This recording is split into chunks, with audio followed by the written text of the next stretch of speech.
All right, what's going on, everybody? Hope you're having a great week. It's the middle of the week, and you know what this means. That means it's house calls with your man, Dr. Rory T. Edwards.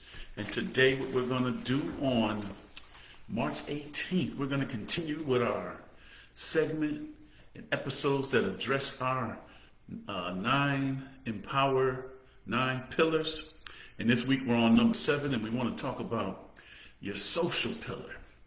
And so your social pillar is really in reference to your circle of influence, the people who provide you the guidance, the direction, the information you feel you need to move forward in your agenda.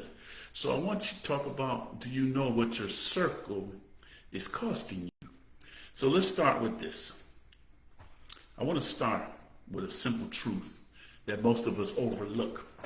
So long before we choose our friends, long before we choose our environment, someone chooses it for you, right?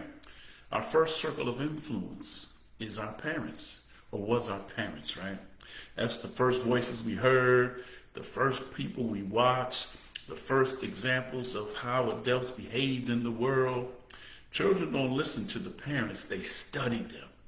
So when we talk about who's influencing who, we got to remember that parents, we're influencing our children long before they get a hold of hanging out at one of their friends' house, getting on the video games, all of that. They're watching how we move. So we really have to be conscious if you're raising children, young children, even old children, even older children. And then if you have grandchildren, you got to understand that your actions are molding how they see the world. But it's not just molding how they see the world, it's molding how they speak, how they handle stress, how they treat others, and how they treat themselves, right? Because whether parents realize it or not, they become the first social mirror a child looks into. And that's tonight where this social pillar begins, right? So I got to give you my diagnosis, right? Because, the doctor couldn't make a house call unless he gave you a diagnosis. So the social pillar weakens when the environments around you stop expanding your thinking and start reinforcing your comfort. Human beings collaborate and calculate socially. This means we unconsciously adjust our expectations, our ambitions, and even our behaviors to match the people around us. How many times have you been in situations where you may want to do something else and then someone who's in the group says, well, let's go here. And you don't want to be the outcast, and you don't want to be the one who disagrees or sound like you're the one who wants to mess up the party, so you go. And then what if something happens? What do you come back and say? I should have followed my own instincts. And so your circle of influence and your social behavior is dictated by who you interact with, how you build, how you grow with them, or also how you descend by being around them, right? Because in most rooms we celebrate growth. You grow. If the room normalizes stagnation, you slowly shrink to fit into it. Most people don't lose momentum because they lack ability. They lose momentum because their circle quietly lowers their ceiling. The breakdown usually doesn't look dramatic, it looks subtle. So, you may notice things like in your circle, conversations that never move forward, friends who resist change, environments where discipline is mocked, people who support your presence but feel uncomfortable with your progress. Over time, something interesting happens. Instead of the environment rising to meet your vision starts negotiating with the environment. And when that happens, the social pillar begins to crack and collapse. First, you'll feel the weakening of that pillar, and then all of a sudden, just out of the blue, it'll start to collapse. So I want to do is tell you a story about the situation that I was involved in maybe about 3 months ago. And so I call it my locker room moment. And so I remember speaking with a young man, an athlete, really talented, disciplined, the kind of coach, the kind of player that most coaches would say has a lot of potential.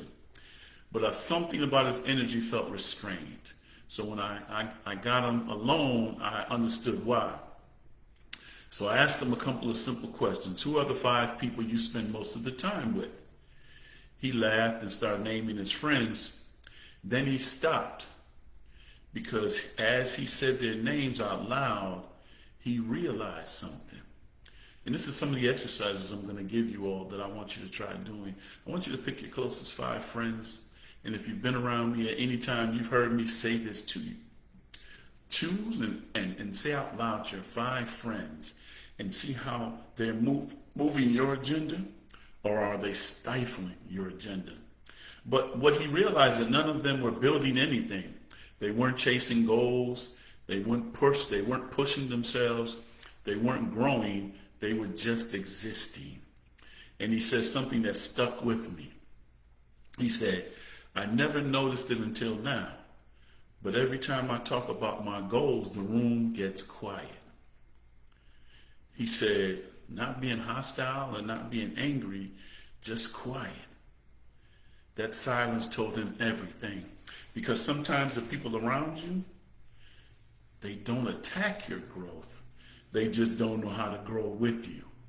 And so if you're not careful, you start adjusting your ambitions to make the room comfortable. And so the lesson that I want to share with you all tonight about this pillar is the moment was a social pillar realization. Your circle does 2 things. It either builds with you or it waits for something from you. Let me say that again because I think some of you might not get there. It either builds with you, this is your social pillar now, it either builds with you or it either waits for something from you. Mainly your energy, your resources, validation, comfort. And when the balance isn't healthy, your growth starts negotiations with your environment. So why does this social pillar matter? Because environments quickly shape the version of yourself. You believe what you believe is possible, and sometimes growth requires something difficult. Not abandoning people, but expanding the rooms you're willing to enter. So, what the social pillar really is in this Empower 9 system and in your daily life, the social pillar governs the environment that shapes you. It includes family influence, friends and peer groups, professional networks, mentors and role models, communities and social groups. Human beings collaborate themselves socially. You see it. You on any social media, you see people are looking for the likes. And the sad thing is you can tell that the social pillar is very important in this Empower 9 because it's very important in people's lives. You can have 10,000 positive comments and get 1 negative comment, and that's the person you're responding to. Because you're out of balance, because your social pillar is so traumatized by it being the thing that governs you that you really don't even understand it. We learn what normal is by watching people around us. What's acceptable, what's ambitious, what's possible. Your circle silently teaches you and tells you what your true ceiling is and how you've established your ceiling. So when children grow up watching parents, they learn what effort looks like. They learn what discipline looks like. They learn what conflict looks like. They learn what love looks like. Parents just don't raise their children. They shape the social blueprint their children carry into adulthood. And later in life, we start choosing our own circles, but often we unconsciously recreate environments that feel familiar. The environments we learn from watching our parents, from watching our family dynamics, from watching the friends that we've established, early on in our development of our social interaction, and even those environments that limit our growth. So how does this pillar break down?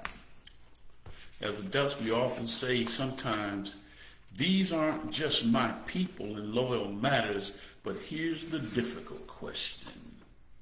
Are the people around you helping you build, or are they waiting for something from you? You got to ask yourself that question.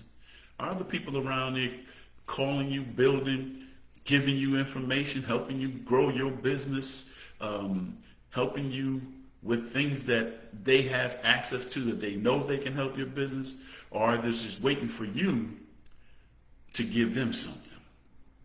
Because sometimes circles become comfortable instead of constructive.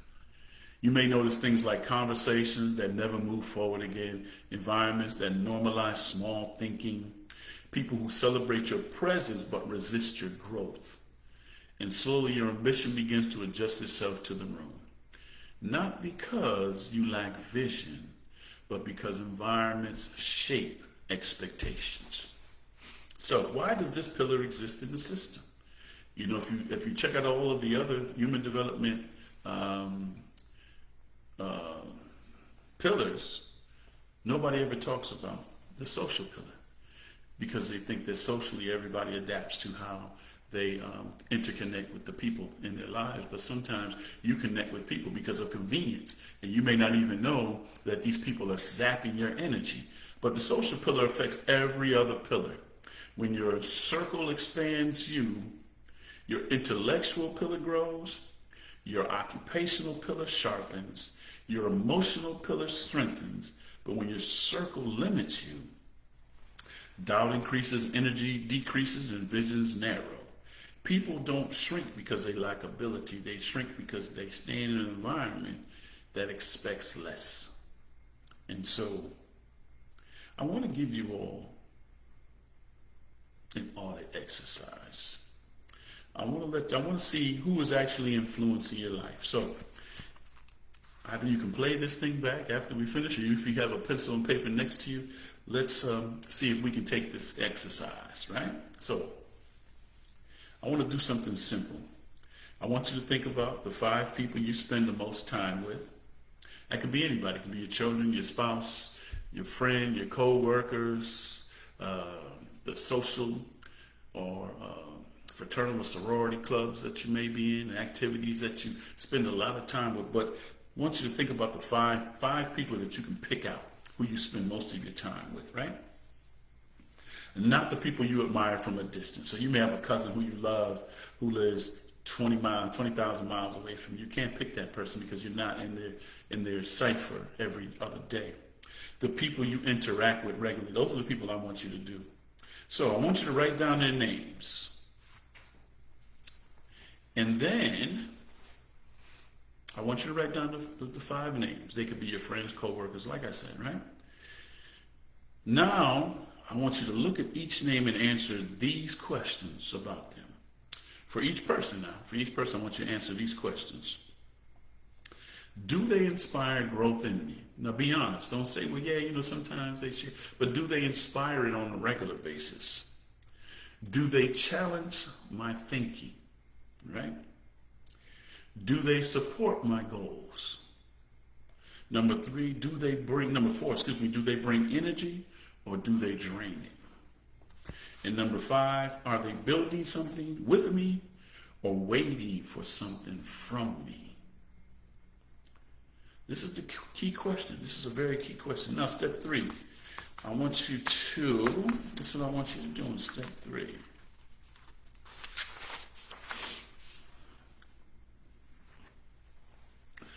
If those people fit, check off all those boxes, those are builders. Those are called builders with you, right? Now, I want you to ask the same thing about these people who you wrote down. Do they challenge you to grow? Do they encourage progress? Do they celebrate discipline? And do they support your vision? That's what I mean. Those are what those builders are. So those are the people that are building with you, right? So I want you to have those other questions and then answer those. Now, the next group of people, I want you to say, do these people care about you? Do they provide emotional support? Or may not push your growth, but they don't limit it. They just walk beside you. If you check off the boxes on this and there's more, those are just your supporters. Now, there's another group I want you to answer the same question right here. Do the people constantly need something from you? Do they drain your energy when you're around them? Do they resist your growth? Or do they prefer to stay the same? Those people, if so, those are your consumers, right? Now,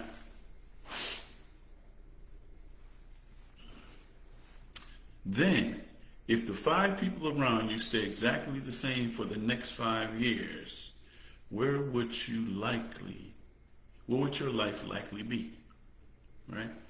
Where would your life be if the 5 people around you stood the same based on what you're thinking right now, based on what you just wrote down? What do you think they'll do?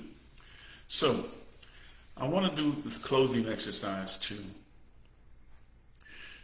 I want you to know that I'm not telling you to abandon the people who are in your circle, but you have to understand the environment that's shaping your life. Because your circle doesn't just reflect who you are, it quietly influences who you become. So if you have friends or you just need people to talk, you got to understand, what are they doing to you? How much time do you give them? How much energy do you allow for them to take from you, right? And so my stabilizing action that I want to give you, that if you found that in your exercise that some of the people around you are taking more energy from you than giving you, then I want you to do this. After you observe your circle, after key conversations and interactions, ask yourself, did that conversation expand my thinking or shrink it? You don't have to cut people off, but you do have to understand what role each environment plays in your life, because circles influences your ceiling. So, I want you to know that your first circle shaped you, but your future circles will either stretch you or contain you. Choose environments that encourage growth, choose relationships that build, and choose people who don't fear your expansion. So that was week number 7 in your social. If you need to get more information on how these pillars work in your life, you can send us an email to rorytedwards1@gmail.com, or you may send it to the rorytedwardsgroup.info@gmail.com. This has been House Calls Today with your man, Dr. Rory T. Edwards, and I'll see you next week on the next episode of House Calls, Wednesday, March 25th, 7:30 p.m. Eastern Daylight Time, when we discuss pillar number 8, the spiritual pillar. Do you feel connected or disconnected, but are you still believing? That's next week, 7:30 p.m. next Wednesday. But until then, I want you to check out your circle of influence and make sure that the energy that you are projecting is being celebrated by the right people who are helping you build, so that you can become and live on purpose. So until next week, this is your man, Dr. Rory T. Edwards. You all be well. Thank you for joining, and we'll be in touch real soon. Ashe. Be well.